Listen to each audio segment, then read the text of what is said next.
Good afternoon, sir. For the record, Brendan Miller. I'm counsel to the Freedom Corp, which is an organization representing the protesters that were in your city in January and February of 2022. So just first off, I want to talk to you sort of in your capacity as being the director of safety and that sort of things, or overseeing that department. Can you agree with me that between January 27th and February 14th, there were over 3,000 tickets issued for provincial and municipal infractions?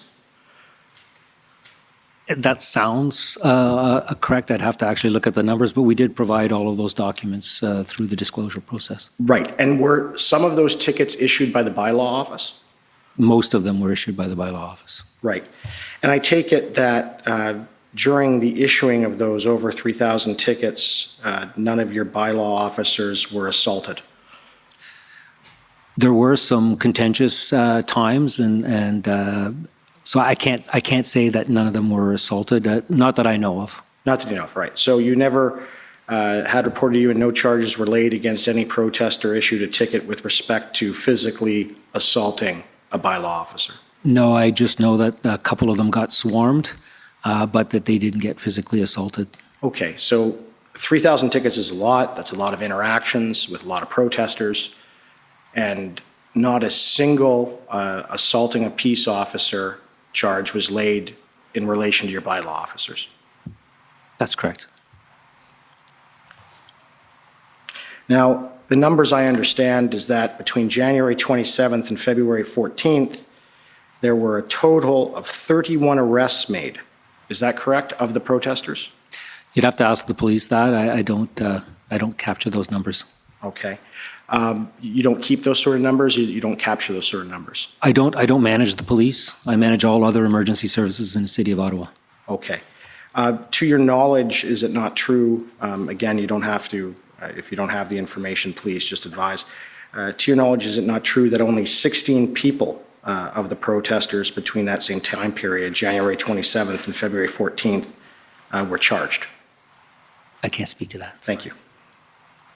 Now, dealing with some of the stuff with respect to the cooperation of the leaders of the protest, as well as dealing with the safety lanes and that sort of thing, is it not true that the protest leaders were actually concerned about maintaining the safety lanes and raised that with you?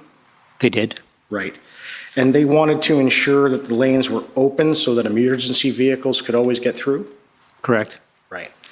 And the protest leaders cooperated with you and the city in maintaining those safety lanes, right?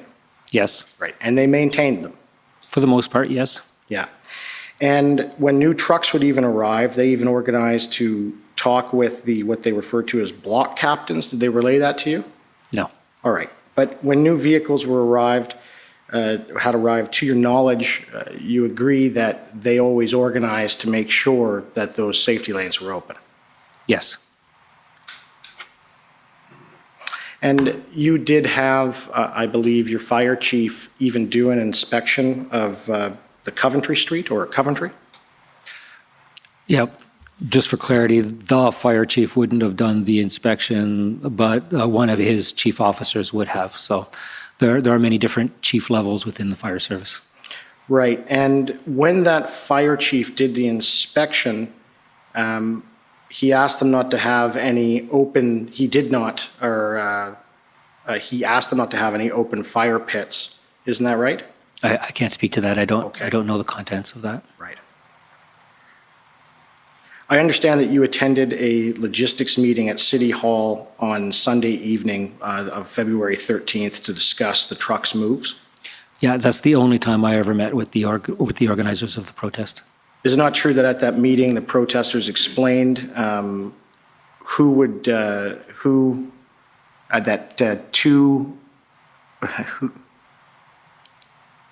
that two removed camps outside of the city had already been established outside of the city where they would go to? From my recollection, the discussion was around how are we going to move the trucks out of the residential areas, and that there was limited spots on Wellington Street. So I wasn't 100% sure we could move all 400 trucks onto Wellington. Actually, I knew we couldn't move all 400 trucks onto Wellington Street, and that the agreement, from as far as I was concerned, meant that they had to make sure that those other vehicles left town and left the city of Ottawa. And they said yes, that they had secured ground or and that's farmers' properties outside of the city. Right. So that's what I'm trying to clarify, because I'm just trying to be fair to you, because there's going to be evidence about that. So they told you that they had set up 2 camps in properties they were allowed to be at outside of the city, and that they were looking to move there. Yeah, they told me that, but I was also aware of that through other intelligence reports as well. And then the plan was that other vehicles would go there, and then there would be some other vehicles that would go to Wellington. Is that correct? Correct. Right. And the city agreed to that. Yes. Right. Now, if the protesters were able to move the vehicles on Tuesday and Wednesday, which is February 15th and 16th, as had been agreed, can you agree that the result would have been most, if not all, of the vehicles would have been cleared out of downtown except for Wellington? I can't agree with that, only because I didn't see a lot of vehicles moved except for the ones we allowed onto Wellington. So there seemed to be some movement onto Wellington, but no movement out of the city as was agreed to. So if there would have been a good faith movement on both parts, then I could maybe agree to that, but I can't today. Right, but isn't it true, and the Commission's heard evidence, that the move onto Wellington eventually got blocked? It got stopped by police, yes. Right, so it got stopped by the police, so the deal didn't go through because of the police. Yes. Right. And so if the deal went through and it was followed, the only vehicles and trucks of the protesters would have been on Wellington. I am not confident that would have happened. Right. But there was no reneging on the deal on behalf of the protesters at the time, and that's the evidence the Commission's heard today, or to date. Would you agree with that? Yes, but thank you. But the delta was they didn't control all the people in that block. They said they wanted to control all of them, and they hoped that they would have all of their buy-in, but they didn't. They had difficulty moving the 40 to Wellington Street because people didn't want to move. Okay, but the difficulty in moving individuals to Wellington Street after the agreement was announced, I put to you, was only stopped because the police wouldn't let them on to Wellington, and because the police then also stopped them from leaving the streets they were parked on. Isn't that correct? No, I can't speak to that. You'll have to ask Staff Sergeant Drummond about that. Those are my questions. Thank you.